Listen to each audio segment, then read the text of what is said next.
Huwag pa kayo masyado kayo bilib na bilib doon sa magagaling English.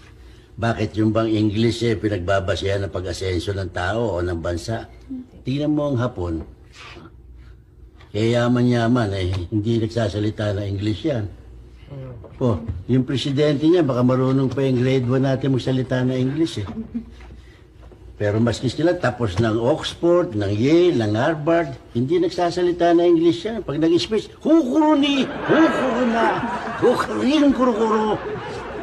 Hapon pa rin. Pero dito sa atin, lahat ng taong gagaling English. Pati constitution natin, kung ini-explica sa English, kanya hindi naintindihan ng Pilipino. English ang tana Englishan. Pero tinawang bansa natin, mahirap. Hindi na kukuha sa kai-English yan.